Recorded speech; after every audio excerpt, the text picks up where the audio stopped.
मीर हमजा, सबसे पहले तो मैं आपसे जानना चाहूँगा अब तक की पीएसएल की जर्नी कराची के लिए अच्छी शुरू हुई है, लेकिन अभी हमने पॉइंट्स टेबल देखा है तो कराची उसमें कहीं नीचे चला गया। ऑल्दो के पॉइंट्स के हिसाब से आप लोग 3 से 4 टीमों के साथ इस वक्त जो है वो कॉम्पिटिटिव पोजीशन में है। बॉस, क्या सिचुएशन है कैंप में, आपके ड्रेसिंग रूम में, प्लेयर्स में? क्या खैर प्लानिंग तो आप मुझे ज़्यादा से बात नहीं बताएंगे, लेकिन क्या इस वक्त फीलिंग है? कोई भी क्वालिफाई कर सकता है? जी बिल्कुल। जैसे आपने कहा कि पहले 3 मैचेस हम जीते तो हमारा काफ़ी मोराल हाई हो गया था और हमें ऐसा लगने लगा था कि शायद हम सेमीफाइनली जो नेक्स्ट राउंड है उसके लिए इजीली क्वालिफाई कर लेंगे। लेकिन एंड ऑफ द डे यही क्रिकेट है, आपको कुछ नहीं पता होता और फिर हम अचानक पिछले 4 मैचेस हारे हैं। तो ऊपर से जो है वो 6 टीमों की जगह इस साल 8 टीमें हैं, तो कंपटीशन और ज़्यादा बढ़ गया है। तो जो हमारी जो 3-4 टीमें हैं वो समहाउ पॉइंट्स में हमारा इतना कोई डिफरेंस नहीं है। तो इंशाल्लाह कोशिश यही होगी कि हम जो है दोबारा से कम हो गई है कुछ। तो what do you think what happened there? बिल्कुल फ्लॉज रहे होंगे, इसीलिए हम परफॉर्म अच्छा नहीं कर रहे, इसीलिए हम जीत नहीं रहे। मेरे ख्याल से पहले 3 मैचेस जो हम लाहौर खेले हैं उसके बाद कराची जाके अगर आप देखें तो हमने उस तरह की बॉलिंग नहीं की, न ही हमारी फील्डिंग स्टैंडर्ड उस तरह की रही है। ऑल्दो हम जो है वो कैंप में हमने उसकी अच्छी तगड़ी प्रिपरेशंस की थी, सारे बैट्समैन अपनी प्रिपरेशंस कर रहे हैं, फील्डर्स अपनी फील्डिंग कर रहे हैं, बॉलर्स ज़ाहिर अपनी बॉलिंग कर रहे हैं, सारी चीज़ें कर रहे हैं। लेकिन जो जब कंपटीशन आता है, जब मैच आता है, तो हम उस तरह का जो है वो रिजल्ट नहीं प्रोड्यूस कर पा रहे, जिसकी वजह से जाहिर है हम पहले 3 मैचेस जीते लेकिन अब हम जो है वो बॉटम, नॉट बॉटम लेकिन सेंटर वाली पोजीशन में इस वक्त। ऑलराइट मीर हमजा, बिफोर के मैं अपने पैनल को भी कहूँ कि आपसे सवाल करें, मेरा एक ज़ाती सवाल ये भी है, जामे कराची से उठने वाला लड़का और अब पाकिस्तान की नुमाइंदगी, पीएसएल में कराची किंग्स की नुमाइंदगी, अपनी जर्नी से कितने मुतमईन हैं? और वो एक वाक़या जो मुझे भूलता नहीं है, जब ऑस्ट्रेलिया के अगेंस्ट आप ऑन दी हैट्रिक आ गए थे, इस तरह का कोई और वाक़या ऐसा जो आप हमसे शेयर करना चाहें जो बहुत ही मेमोरेबल हो, तो प्लीज़ गो ऑन।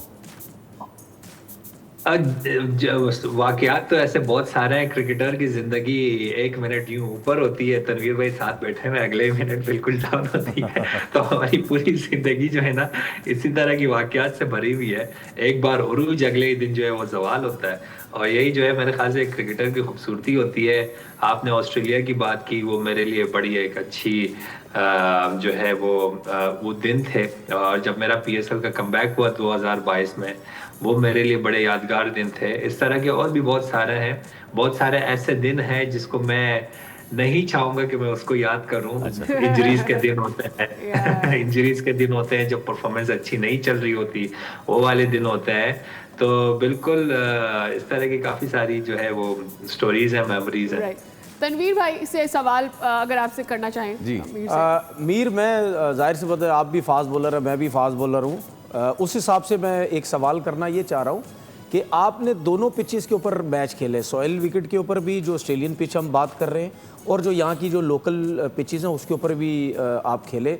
डिफरेंस थोड़ा सा मुझे बताएं, क्या फास्ट बॉलर के लिए क्या मुश्किल हो रही है? जो ऑस्ट्रेलियन सॉइल पिच है उसमें कैसा बॉल हो रहा है, थोड़ा निकल रहा है, या उसमें लाइन लेंथ में थोड़ी सी चेंजिंग करनी पड़ रही है, या जो यहाँ की पिचेस है, जो पाकिस्तान की पिचेस जो बनी हुई हैं, जो मट्टी यूज़ हुई है, उसमें किस लेंथ और किस लाइन पे बॉल करने, मतलब दोनों में क्या फ़र्क है? तनवीर भाई, 2 बातें हैं इसमें। आप भी फास्ट बॉलर हैं, बल्कि आप तो मुझसे काफ़ी ज़्यादा फर्स्ट क्लास इंटरनेशनल खेले में। इसमें 2 बातें हैं। एक तो मैं इस बात का बड़ा बिलीवर हूँ कि फास्ट बॉलर अगर किसी का जोर लग रहा है तो चाहे वो फिर ऑस्ट्रेलियन सॉइल हो या पाकिस्तानी सॉइल हो, उसको इतना कॉन्फिडेंस होता है कि यहाँ मैं रन नहीं दूंगा। तो जो हम एक बात करते हैं ना कि इसमें ज़्यादा रन कंसीड हो रहे हैं, इसमें कम रन कंसीड हो रहे हैं, एंड ऑफ द डे अगर फास्ट बॉलर का जोर लग रहा है तो कोई भी पिच होगी वो रन नहीं देगा, विकेट लेगा, पहली बात। हाँ जी, बिल्कुल वो आपकी बात है कि लाहौर की पिचेस और कराची की पिचेस में बाउंस में फ़र्क है। कराची की पिचेस में अगर बाउंस है और अगर कोई बॉलर जिसका आगे जोर लग रहा है तो उसको थोड़ा एक्स्ट्रा बाउंस मिलता है, वो थोड़ा इवन अटैक भी कर सकता है बैट्समैन पे आउट करने के लिए। लेकिन थोड़ा सा उसमें बाउंस है चूंकि, तो उसमें एक जो छोटा सा फास्ट बॉलर के लिए एक नेगेटिव पॉइंट खेले कि कोई भी चीज़ जो थोड़ी सी आउट ऑफ स्टंप के बाहर होगी, इवन जो वेरिएशन ऑफ पेस होगी वो भी बैट पे आएगी, क्योंकि बॉल कैरी करता है तो शॉर्टें अच्छी लगती हैं। से अगर आप लाहौर आ जाएं तो फिर लाहौर में जो है बॉल थोड़ा लो एंड स्लो रहता है। तो उसमें आपको थोड़ा आप जो है ज़्यादा वेरिएशंस कर सकते हैं। थोड़ी बैक ऑफ लाइन डंडों में अगर बॉल करें तो मिड विकेट इतने इजीली शॉट नहीं लगते, क्योंकि ज़्यादा बॉल नीचे रहता है। स्पेशली उन प्लेयर्स के अगेंस्ट ये आप ये प्लान कर सकते हैं जो ओवरसीज प्लेयर्स होते हैं, क्योंकि उनको बाउंस पसंद है। तो जो हमारी ये लाहौर वाली लैग है, अगर इसमें अगर कोई भी बॉलर जो थोड़ी सी बैक ऑफ लाइन पे बॉल करेगा कि उस पर आपको अगर ओवरसीज प्लेयर है वो आपको मिड विकेट मारने जाए तो मेरे ख्याल से उनके लिए ट्रबल होगी। मीर हमजा सब्सक्राइब करें और बेल दबाएं ताकि कोई खबर रह न जाए।